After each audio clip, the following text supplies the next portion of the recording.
Economia chinesa desacelerando. Inflação nos Estados Unidos atingiu o maior patamar dos últimos 40 anos. A nossa economia melhor do que o esperado e Bovespa em queda, dólar em alta. Qual o cenário, o que mudou e tudo que o investidor precisa saber? Esse é o tema do vídeo de hoje, pessoal. Mas antes de começar, dá um like, se você não é inscrito, inscreva-se no canal e comentem em quais ativos vocês têm feito os novos aportes, né? Nesse nível atrativo dos mercados, né? Eu vou sortear uma caneca do canal e um livro O Investidor Inteligente. Para participar, basta comentar. O resultado será na próxima terça-feira no meu Instagram, nos stories, às 9h30 da noite. Então, se você não me segue, aproveite para me seguir lá também. E vamos lá, né, pessoal? China, Estados Unidos, Brasil e os nossos ativos aqui. Muita volatilidade nas últimas semanas, na última especificamente, né? E vamos começar a falar aqui da China, né? A China reportou o PIB do segundo trimestre de 2022 abaixo do esperado. Então, vou colocar aqui na tela para vocês.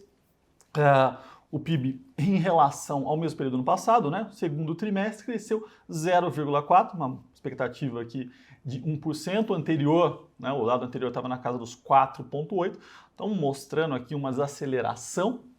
Quando a gente compara, né, o crescimento em relação, né, o nível de PIB do segundo TRI em relação ao primeiro TRI de 2022, a gente assistiu uma queda, 2,6%. Então, o PIB chinês reduziu, né, encolheu em relação ao trimestre anterior. E lá a gente está assistindo algumas novas quarentenas, né? Ao longo dos últimos meses a gente assistiu várias notícias relacionadas a isso. E isso impactou a economia, né, o crescimento chinês. Isso tem um impacto direto aqui nos nossos ativos, mas eu vou explicar. Quando a gente olha para o PIB acumulado, né, no ano, a gente está vendo aqui uma China crescendo 2,5%. Então é bem aquém daquele nível de 6, 7% que a gente assistia. Mas a questão é, já falei aqui algumas vezes, né? A China pós-pandemia focou o crescimento em infra, em indústria, tudo que demanda muito aço, né? Ou seja, demanda minério de ferro, né? 98, 99% do minério de ferro do mundo é utilizado para produção de aço, e aí a gente vê algumas consequências no nosso mercado, tá? Mas vamos mostrar aqui mais alguns dados. E como de costume, esses dados, essas tabelas, eu deixo todos disponíveis no meu canal do Telegram. Então, se você não faz parte, o link está aqui embaixo, já entra lá, vai acompanhando o vídeo com esses dados aqui. Quando a gente olha para dois dados importantes da China, né, além do PIB, o PIB mostra de fato a economia, mas a produção industrial é outra proxy importante. A gente também viu aqui uma produção um pouco abaixo do que era esperado, né, crescendo 3,9%. Voltando de uma queda aqui, nos últimos meses a gente viu uma redução na atividade industrial por lá. E do lado das vendas no varejo, né, também um número aqui, um crescimento aqui melhor do que o esperado, voltando também de números dos últimos meses negativos.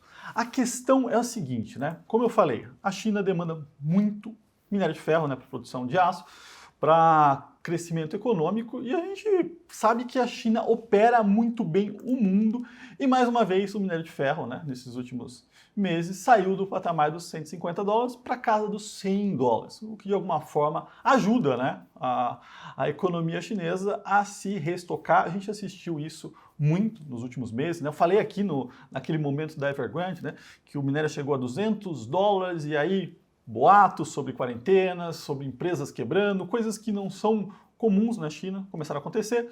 O minério caiu para baixo de $100, né? E aí depois tudo voltou ao normal. Então aqui essa análise tem um impacto, né, no dia a dia aqui nas nossas ações, principalmente nas exportadoras, né, quando a gente fala de mineração e siderurgia. Entretanto, observar um pouco mais de tempo, né, o que vai acontecer aqui, porque a China sabe usar muito bem desses artifícios de ser uma grande compradora e conseguir controlar muito bem os dados, tá, pessoal? Aí, falando de Estados Unidos, né? Então, nessa semana saiu o dado de inflação, né? O CPI, que é o nosso IPCA. E o que aconteceu, né?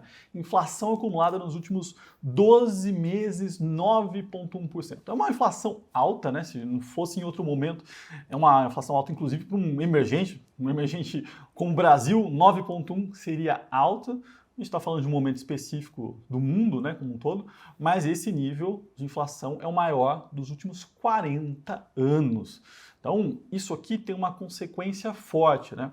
Porque qual que é o ponto aqui da inflação nos Estados Unidos? É política monetária, né? O Banco Central americano, né, ele tem um duplo mandato, não é como o nosso, né? O nosso só controla a inflação. Por lá eles têm que manter a economia aquecida e inflação sob controle. Eles vinham naquele ritmo, né, no início do ano de uma inflação um pouco mais alta, permitindo, entretanto, o negócio começou a degringolar, né, a sair do controle, e aí nas últimas decisões eles foram mais duros, com uma inflação dessas, né, ainda acima do esperado, provavelmente a gente vai ver um Banco Central nos Estados Unidos mais duro nas próximas decisões, né, as discussões no mercado, um aumento até de 1%, então, tudo isso acaba deixando a política monetária lá mais rígida, ou seja, um juros mais alto, né? Isso impacta o fluxo de dinheiro, a maior economia do mundo tendo juros altos, acaba favorecendo o fluxo de dinheiro, isso impacta diretamente nas moedas. Nossa taxa de juros tem um nível alto, então esse diferencial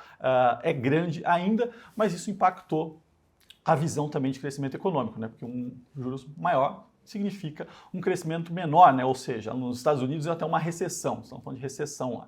Então isso impacta o sistema como um todo. O dado de inflação ao produtor também, né, chamou atenção aqui, chegando a 11,3%.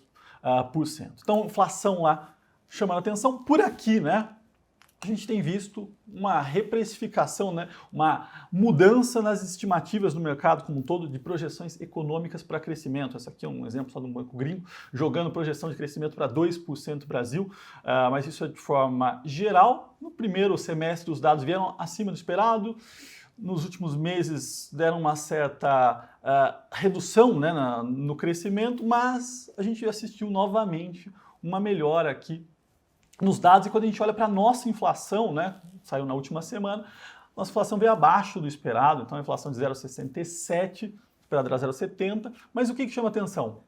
O preço dos combustíveis, né, já mostrou uma deflação, e o que a gente vai ter para os próximos meses? Né? Redução dos combustíveis em função da redução dos impostos, além disso, petróleo caindo fortemente, então tem mais uma variável aí que deve ajudar na redução dos preços dos combustíveis, e os combustíveis têm um peso importantíssimo na cesta, né, no nosso IPCA, na inflação. Então tudo isso ajuda, né, numa redução, numa inflação, e o Brasil, como eu disse aqui muitas vezes, né, foi o primeiro país a começar o ciclo de aperto monetário. Então seremos os primeiros, né, a praticamente encerrar esse ciclo e também iniciar uma discussão de quando vai começar a redução dessa taxa de juros, tá? Então isso ajuda bastante.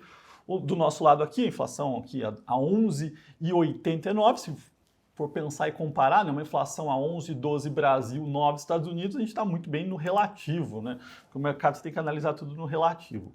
Da mesma forma que o Brasil ganhou um destaque entre os emergentes, e nossa situação não é a melhor possível, mas quando a gente coloca no relativo com os outros emergentes, a gente tem uma situação boa. Além disso, outros dados mostrando uma retomada, né? Setor de serviços crescendo 9,2% em maio. Então, aqui as coisas estão encaminhando, né?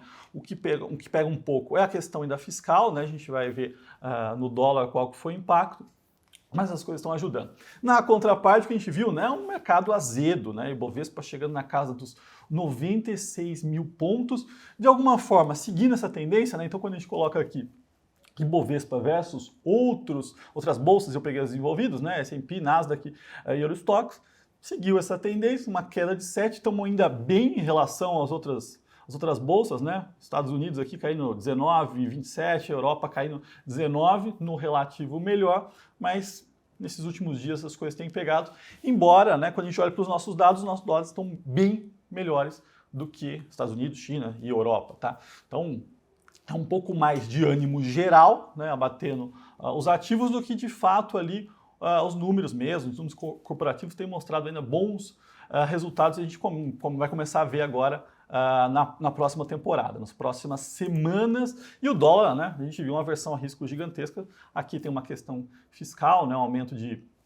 benefícios aí de pacote para os próximos meses, impacto fiscal, e acaba impactando o dólar, mesmo com um diferencial de juros ainda grande por aqui, tá? Então acho que isso aqui tende a amenizar nas próximas semanas, mas vamos acompanhar de perto todos esses dados, e é isso que eu queria passar para vocês, o cenário, né? O que aconteceu, o que mudou, o que o investidor tem que ficar atento, e como eu falei, todos esses gráficos, tabelas estão no meu Telegram, tem sorteio de caneca e de livro, então comentem E se inscrevam no meu Instagram também para acompanhar os resultados. E se você gostou do vídeo, dá um like, se inscreva no canal e até o próximo.